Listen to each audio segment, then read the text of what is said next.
Next up, we have the author of jQuery for Designers, and coming to us from Los Angeles, Natalie MacLees.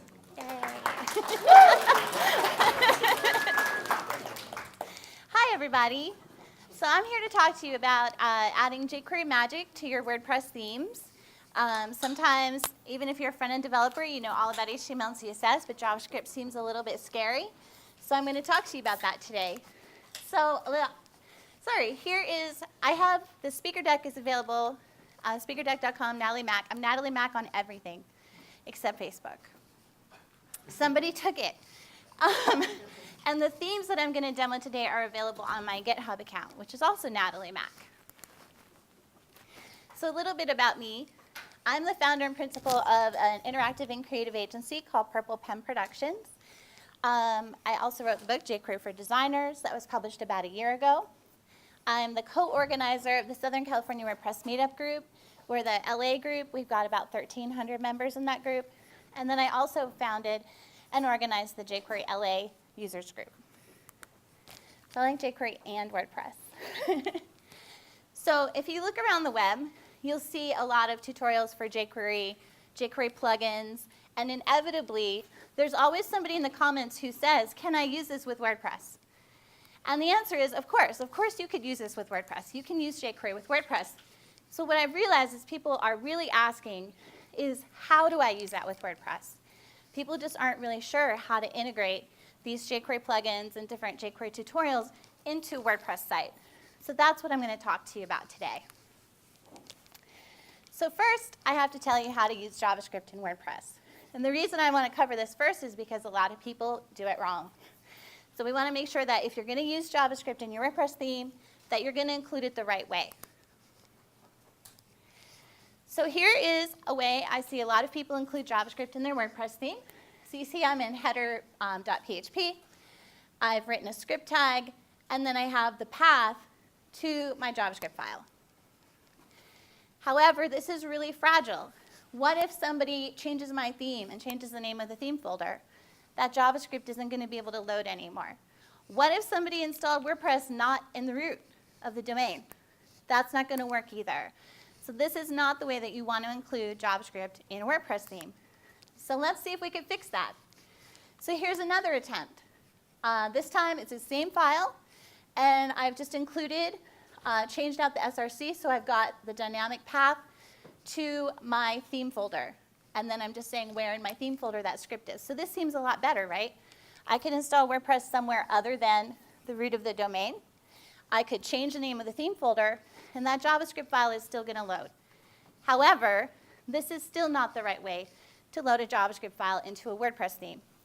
The reason for this is, if you're using jQuery and the people using your theme want to use a plugin that also uses jQuery, you're going to end up with 2 copies of the jQuery library being loaded into the site. And I'm sure we've all seen this. We've all seen WordPress sites that have 3 or 4 copies of jQuery and a copy of Prototype, and it's a big old mess. And so how do we avoid loading the same library over and over again? We have WordPress helper functions. We have 2 of them, so let's learn what they are. The first one is register, and it's wp_register_script. And we have some parameters that we pass to that. The first is a handle, which is just a string, and it's whatever you would like to call your script to help you remember it. And you refer to this script later on in your code, you'll see in a minute, by that handle. Next is the SRC, which is the source of the JavaScript file, the path to the file. Then we have the dependencies. If you're loading up a jQuery plugin, that's going to be dependent on jQuery. And this is where you tell WordPress, hey, I've got this file, and it depends on jQuery, so you need to make sure you load jQuery on the page first, and then my plugin. And then finally, we have version, which is just a string. You can put anything you'd like in there. And what WordPress will do is it'll append that to the SRC attribute of your script tag as a query parameter. So you can use that for cache busting. If you update a JavaScript file, you can just change that version number, and then you'll make sure that everybody who comes to the site gets the new copy of the JavaScript file. And then the last parameter is a Boolean value, in footer, true or false. Do you want the JavaScript file to load in the head, which is what it will do by default, or would you rather it load in the foot? So that gets called the function that you put in your header, WP head, or you have WP footer that you put in the footer. That's where that gets loaded in, gets called in by those functions. The next function we have is WP enqueue script. And this has the exact same parameters. So what's the difference between the two? WP register script just tells WordPress, hey, I've got this script and I might want to use it. But it doesn't actually load the script onto the page. It just registers it with WordPress so WordPress knows about it. enqueue script will actually load the script file onto the page. So let's take a look at how we could use those together. So here's the right way to load a JavaScript file into WordPress. I'm in functions.php. I'm not in header.php. And I'm going to write a function and register my script. I've given it a handle just of my script because I'm really creative. Get template directory URI. I'm going to use that because I want to dynamically get the path to my theme folder. And then I'm going to concatenate the path within my theme folder to my JavaScript file. And then I can call WP enqueue script. And here I just have to call my script by that handle I assigned to it. And then I use an action hook. I'm looking for the hook WP enqueue scripts, and I attach my function to it. You also have the option to conditionally load your JavaScript.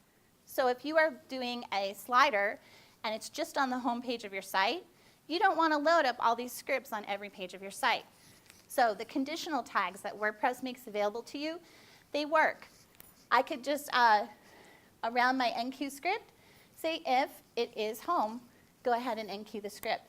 That way that script only loads up on the home page. It doesn't load up on every single page of the site. So it's only there when I need it. If you're doing something a little bit more complex, you also have this option, which is to have two separate functions. One of them just for registering your scripts, and one of them for enqueuing. Notice that if you are writing a function that just registers scripts, you can use a different hook. You can use init. So you can use the init hook to register your scripts. You cannot use it to enqueue them. It won't work. You have to use WP enqueue scripts if you want to actually load your scripts on the page. All right, so we've got the basics of using jQuery in WordPress down.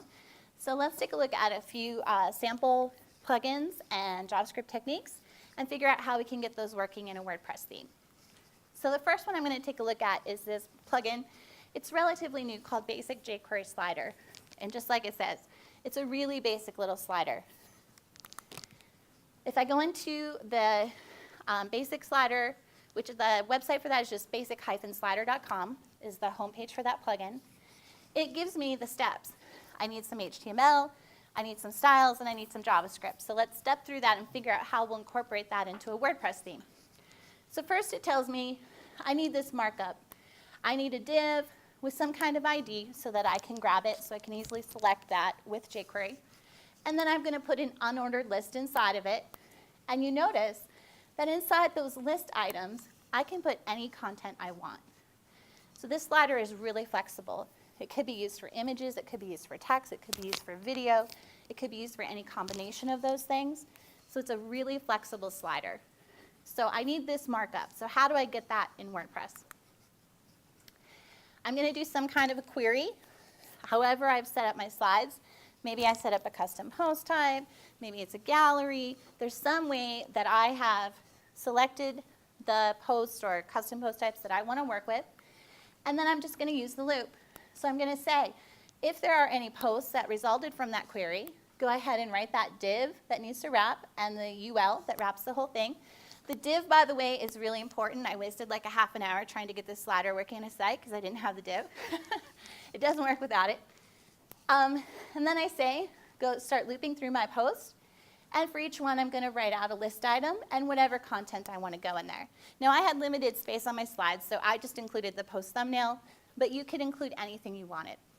So if you wanted to pull in the title, the excerpt, and the post thumbnail, some links, you know, the permalink, you wanted to permalink the thumbnail to the post, you can do all of that. This plugin's super flexible. Next up, I've got a style sheet that comes with that plugin, and I need to load that into WordPress. How do I load a style sheet into WordPress? Style sheets have very similar functions to scripts. So I've got enqueue style. And I'm just going to take that CSS file that came with the basic slider. I'm going to drop that into a CSS folder inside of my theme, and then enqueue it in my functions.php file. Now you notice that the action hook for loading styles is still WP enqueue scripts. There's no WP enqueue styles hook. Doesn't work. You have to use scripts. So now I have my style sheet loaded up on my page. So the last thing I need to do is I need to tell jQuery what is it on the page that I want to make into a slider. Looking in the, I haven't loaded the scripts yet. So I need jQuery, and I need, of course, the plugin itself. So we'll jump over into functions.php, and look at this. I'm only registering one script, but I need two. Why is that? Because jQuery comes with WordPress. I don't have to go get my own copy. And here's how I can use it. I'm going to call my script by the handle basic slider, because that makes sense. Get the path to it dynamically. And here is that third parameter, dependencies. I just tell WordPress, hey, this depends on jQuery. And WordPress is going to take care of loading jQuery onto the page for me. I don't have to go download jQuery. I don't have to include it in my theme. I can just use the one that comes with WordPress. So now I'm ready to make it work. So here is the code that I'm going to put in a custom.js file. So I'm going to create a new blank JavaScript file. I'm going to call it custom.js. Notice that I have to use jQuery instead of the $sign. That's because when WordPress loads up jQuery for you, it does it in no conflict mode. That way you could have other authors using plugins that use Prototype or other $sign libraries, and they're going to work just fine, because jQuery is not using the $sign. Inside of the ready function, though, I can pass the $sign in there, and then I'm free to use it inside of this function. So I went ahead and selected that ID, the div with the ID that wraps the unordered list, and I call the BJQS method. So basic jQuery slider works the way most jQuery plugins work, by adding a new method to jQuery, and this is the BJQS method. I'm going to add a couple of configuration parameters, the height and width, and it can set responsive to true or false. So basic slider is also responsive. So here I am in functions.php. This is the same as before. Now I'm going to enqueue my custom JavaScript, and I'm going to tell WordPress that depends on basic slider. So now WordPress knows I need to load jQuery, then the basic slider plugin, and then this custom.js file. So the files will always be loaded up in the correct order, and we don't have to worry about file dependencies. And finally, we have a slider in a WordPress theme. So that's the website for basic slider. So here is a really super basic WordPress theme with the working slider in it. And that is the post thumbnail wrapped in the post permalink, and then the post title down here. That's all loaded up in there. And the rest of this is all the default styles for basic jQuery slider. You can style this with CSS however you would like. Is that demo? What's that? Is that the demo slider? That's the basic jQuery slider. Okay, any questions about basic jQuery slider before I go on to the next one? All right. Next up, we're going to take a look at the Elastislide carousel. And this is from timpanus.net. They have the blog called Codrops. It's got a lot of really cool JavaScript and CSS tutorials on it. So I want to take this. It's responsive, so I can slide it however I want. I can style it with CSS however I want. I kind of like this style. I'm actually going to use that. And it's a carousel that slides back and forth. I'm also going to use Next-Gen Gallery to accomplish this. So Next-Gen Gallery is a photo gallery plugin for WordPress. I think it gets overlooked a lot because it doesn't have the best documentation, but it's actually super flexible. You can take the galleries and albums that Next-Gen creates and make them look whatever way you want. You have complete control over the markup that creates those galleries and albums. So it gives you a couple layers of organization. You can put the photos together in galleries and then collect galleries up into albums. You have single views. You can also tag them and just put together dynamic galleries by tag. So it's got a lot of really awesome options. So I'm going to walk you through how you could replace the default next-gen gallery with the Elasticslide carousel. All right, so first up, just like last time, we have to figure out what markup we need. This time it's just an unordered list. And inside each list item is just a linked image. This is the thumbnail, and it's linked to the full size of the image. I didn't have room in the slide to put the whole URL. But this is that's the markup that we're going to need. We don't need a wrapper div this time, so you don't have to worry about that for this plugin. And where am I going to be writing this markup? The next-gen gallery comes with a set of default templates for displaying my galleries and albums. I can also create an ng gallery folder inside my theme and then put additional templates inside that folder. So here I am in my theme. I have my index.php, my style.css, any other files that make up my theme. I'll create an ng gallery folder, and then I have gallery.php. But how do I know what goes in gallery.php? If you come over, one of these windows has it. Here we are. This is the next-gen. Oops, I'm in the wrong place. WP content, plugins, next-gen gallery. Inside of the plugin folder, there's a folder called view. And if I look inside this folder, you'll see the templates by default for displaying albums a couple of different ways, galleries a few different ways, image browsers, etc. You can change these, but don't change them here. If you change these files, it'll just be overridden the next time you upgrade next-gen gallery. So I want to customize gallery.php, so I'm going to copy that to the ng gallery folder that I created inside of my theme. And then here's the markup that I'm going to change that gallery folder to. So it's a little bit different than the regular WordPress loop. It's a loop that's provided to us by next-gen gallery. First, I'm going to check and make sure the gallery is not empty, because if it's empty, I don't want to bother writing out any code. I have my unordered list, and then I'm going to say for each of the images in there, I'm going to write out a list item with the link, the thumbnail image inside of it, and I know what all this code was because it was in gallery.php to begin with, so I didn't have to make it up. I just had to rearrange it so it was outputting the HTML I wanted. Close the for each, close the UL, and close my if statement. Next up, I've got styles, exact same as last time. I'm just going to take this style sheet, put it in a CSS folder in my theme, and then enqueue it in functions.php. Now I've got to load up all of my script files. Like almost every other tutorial at CodeDrops, they use Modernizer. So I need to make sure that I load Modernizer on the page. I also have jQuery, of course, and then the Elasticslide plugin itself. So we'll jump over to functions.php. And here I'm going to go ahead and register that Elasticslide plugin and tell WordPress that depends on both jQuery and Modernizer. I'm going to register Modernizer. That's not dependent on anything. And then I'm going to enqueue my custom script and let WordPress know that that depends on Elasticslide. Then I'm going to open up my custom.js file and write my document ready statement.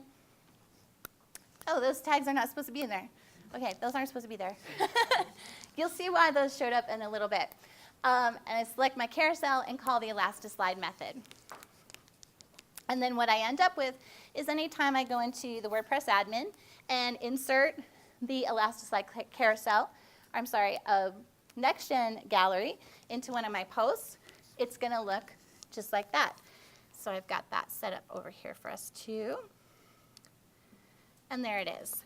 So that's the Elasticslide slider, and it is fully responsive.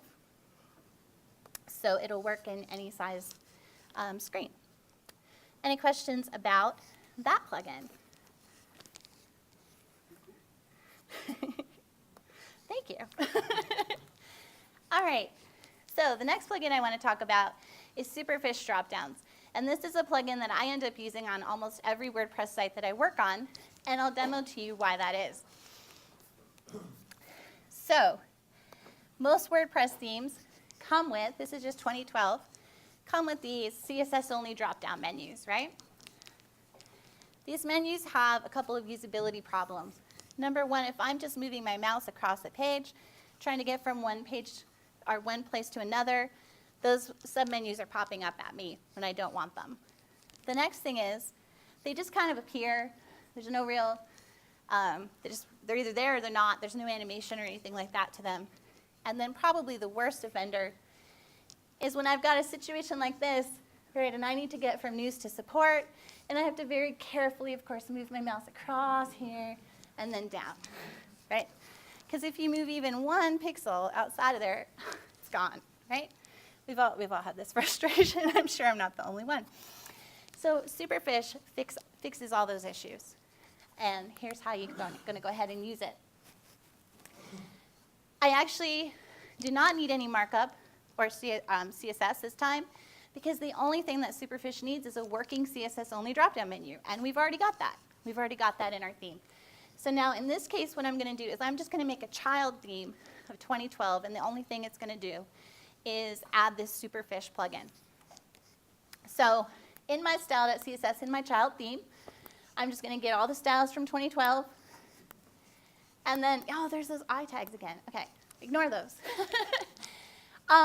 And 2012 actually has a little bit of a special drop-down menu.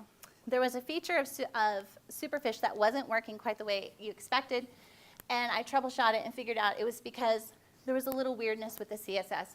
So you do just need to add one little line of CSS in there to correct that problem. That's specific to 2012. You probably won't have to do it with any other theme. Next, I need to include the scripts. So I need jQuery, of course. I need another plugin called Hover Intent, which I'll show you what that does in a minute. And then, of course, I need the Superfish plugin. So in functions.php, I'm going to register Hover Intent and let WordPress know that depends on jQuery. Register Superfish plugin, depends on both jQuery and Hover Intent to make sure those get loaded up in the right script order. And then I've got my custom script, which depends on Superfish. Then in my custom.js file, I'm just going to call the Superfish method on whatever the selector is for my menu. This is the code directly from the Superfish website. I need to WordPress that a little bit, replace the $sign with jQuery, then I can use it over here. This is the selector for the menus in 2012. Call the Superfish method, and then here I'm actually passing a configuration parameter to it. The reason I'm doing this is, by default, Superfish shows the drop-down menus with a fade-in animation. But when have you ever seen drop-down menus fade in? That doesn't ever happen. So I replace it with a slide-down kind of animation, and that's how you go about doing that. So now we have fixed all these usability issues that we have with these drop-downs. So let me just go in and activate my... Yeah, don't use admin, it's because it's on my local computer, okay? See, it's local host.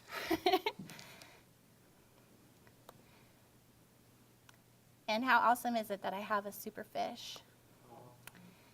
Superfish. All right, let's go back over to the site and see what Superfish did. So the first thing that you notice is the menu items that have drop-downs get a little indicator on them. You can style that with CSS to look however you would like.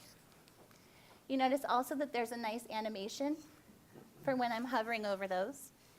You notice also that when I'm just sliding over that menu, I don't have anything popping up at me. That's thanks to the Hover Intent plugin, which is actually optional. And you can customize that little delay. It's a little 300 millisecond delay when I put my mouse over a menu item before it actually opens up. And probably the best feature is I can go right over there. I can even kind of take my time about it because there's a delay before the menus disappear again. So I fixed that usability issue with the menus as well. And that is the Superfish plugin. All right, any questions about Superfish before we go to the next one? Are you guys like, wait, what? Okay, yeah. One question, are these free jQuery plugins that you can just find? Yes, all the plugins that I have demoed so far are all free. Yep. All right, so sliders, menus, that's all cool enough. But, oh, sorry. Yeah, if we just write a comment on your blog or something, you'll show us how to do all this for our own personal websites for free, right? Oh, I'll just do it for you for free. No. Can I get that in writing? No. It's on video. What else do you want? All right, so sliders and menus are all cool enough, but can't we do something kind of really cool with jQuery, right? Because it's really powerful. So let me show you a couple of more advanced examples. The first one I'm going to use is a plugin from Ben Allman called Barbecue. And BBQ actually stands for back button and query. And it adds some fun functionality to Ajax. So I'm going to write another child theme this time for 2012. And what I'm going to do is I'm going to turn 2012 into a single-page web app. So I'm going to go ahead. I have no changes to markup or CSS. This is simply a JavaScript addition. So I'm going to go ahead and register barbecue and let WordPress know that's dependent on jQuery. And then I've got my custom script, and I'm going to let WordPress know it's dependent on jQuery and BBQ. I did want to point out, since this is a child theme, the path that I'm using to my files is a little bit different. So get template directory will get you the directory to the parent theme. Now I'm in a child theme, so I need to use get style sheet directory so that I'm making sure I'm pulling in files from the child theme. All right, so there's actually quite a bit of script that goes along with doing this, so I just pulled out the highlights for you. You'll have to take my word for it when I tell you what these variables are. So nav links is just all the links that are in the navigation. And I'm going to loop through them, and I'm going to replace the href attribute with a hashtag. So in other words, I'm going to take a link that looks like this, that WordPress has output, and I'm going to replace it with this. So now I've replaced all my links with internal links on the site. Next up, I'm going to bind a function to the hash change event. The hash change event is not available in all browsers, but the BBQ plugin makes it available in all browsers. So I can grab onto hash change in IE6 if I need to. How that works is it runs a tight loop that just constantly checks the hash. So you can think about the consequences of that for performance and decide if that's really important to you. And then I'm going to get the hash that's in that URL. And then if there is one, I'm going to go ahead and take the primary container for the content in the 2012 theme. I'm going to fade it down to 0% opacity. And as soon as that's done, I've got a callback function that's going to go off and fetch that new page. And then I'm going to tell jQuery, throw the rest of it away. Just to be clear, it is still fetching the entire page. I'm going to tell jQuery, throw everything away except what's in this div with an ID of content. And then load that into this primary area. Once that's done, I've got another callback function that's going to fade that main content area back up to 100% opacity. So let's take a look at what that looks like. So here is the single page theme. And you notice if I click on menu item, the page doesn't refresh. That fades out, fades back in with the new content. And I also have some additional code in there that is making sure that the current page style is getting applied to the links in the menu. So you notice if I pick grandchild page, right, those both get highlighted just like they should. Now, this theme is available in GitHub, but a few words of warning before you use it. If you are using any kind of JavaScript inside your post, like you have a slideshow or something inside your post, it'll break with this theme. So you need to do some additional work with this theme. This is just a starter, just an idea for you. You can fix it. You can fix it so that those slideshows and everything will still work, but you do have some additional work to use. Another nice thing that the Barbecue plugin gives us in this instance is that the back button still works. So I have a single page app that I can use the back and forward buttons to navigate back through my history, because it's writing the hash up there. And then I'm reacting to the hash change event. So anytime that hash changes, I'm loading up new pages. So that is how you can turn. And you'll notice also, if I don't have JavaScript enabled, the site still works. It just works the way 2012 always works. So it didn't break for anybody.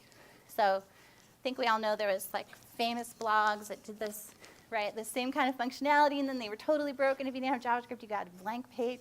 It didn't work. But you don't have to do it that way. You could do it this way with progressive enhancement and make sure that it works for everybody, whether they have JavaScript or not. Any questions about the single page theme before we go on to the last one? Yes. Yeah. Thank you for reminding me. Yeah, if I wanted to share this page, that will still work. It'll load up the home page and then immediately fade it out and load in the new page. So I could still share the links. So noticing that when you grab from a link and it loads the home page, does that impact crawling in any way from search engines? The search engines don't have JavaScript, so they'll just get the version of the site without JavaScript. Okay. Yep. I know if Google sees like an exclamation point hash, it'll try to run. So Google won't even see that because it's loading up the page originally with the normal URLs for all the links. Yep. All right. Ready for the last one? Are you like totally overloaded? So the last one, hey, what if we could take WordPress and turn it into a full screen slideshow? You've been looking at it. My slides are a WordPress theme. Each slide is a post, and I'm using CSS3 for the transitions between them. See that little split? I'm actually duplicating each slide and then using CSS3 to animate the two halves in different ways. I wrote some code in the theme to randomly assign whether it's a vertical split or a horizontal split and what the exact angle of the animation is. So it's a little different from slide to slide. So there was a horizontal and a vertical. And this is another example from the Code Drops blog. So this is what theirs looked like, and I took it and changed it quite a lot for my presentation. And then I used my handy clicker to get the key codes, right? So I can do the on-key press and advance through the slides with my clicker. So that's the markup you need for that. You have two divs that wrap the entire slideshow, and you have two divs that wrap each individual slide, and they do need to have these classes on them. That's what the full screen slit slider is looking for. And that's how I wrote that out with WordPress. I had to use a counter because I do need to count my slides. I need to have the number on them available. Increment the counter before the end while. So the rest of that's all really similar to what we've seen earlier. There's 500 lines of CSS, so I'm not going to show them all to you. You can go to GitHub if you're interested. But here's the important thing. It takes the container that wraps the entire slideshow, absolutely positions it, and then absolutely positions each of the slides inside and makes it the width and height of the window. So the slideshow adjusts to the width and height of the window. I did have to compromise on that a little bit. Like this probably wouldn't work on an iPhone because it had my whole presentation in it. And then the JavaScript.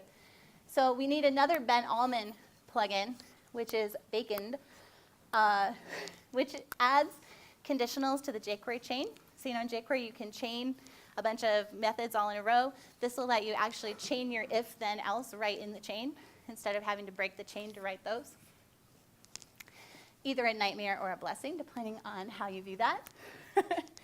And then I have the Slit Slider plugin itself and my custom JavaScript, and I've just enqueued all of that just like normal. And I'll show you their version. Was that one there.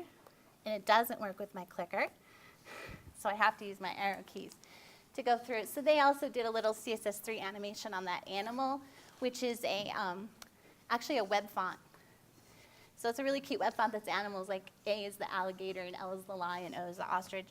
So that's actually, I put a little, this is actually running on WordPress too. I modified this to run on WordPress, so I put a little custom field for which letter you wanted to use for the animal. And then that's just the post title and the post content that's in there. All right. So, can you add jQuery to your WordPress themes? Yes, of course you can. Now you know how to go about doing it. Yay. All right, any other questions for me?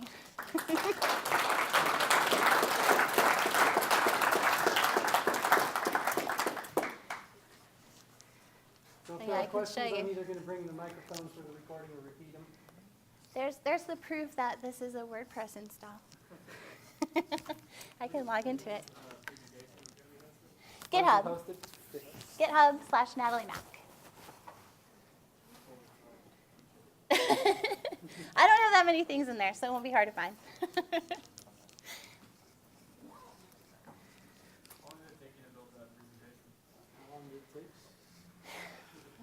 Well, I already had all the content done. I gave this talk at WordCamp San Diego, but I used a keynote.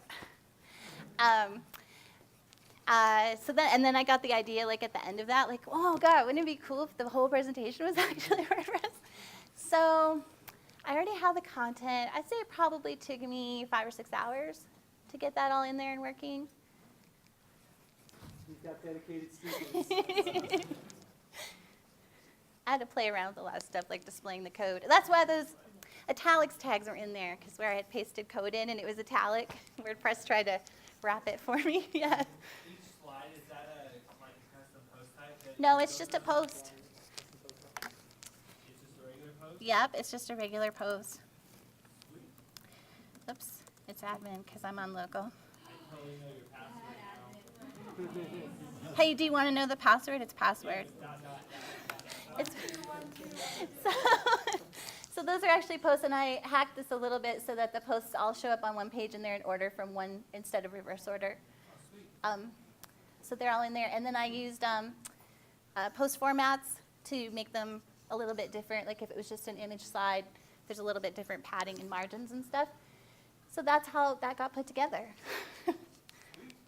Thanks. Very cool. Let's hear it for Natalie.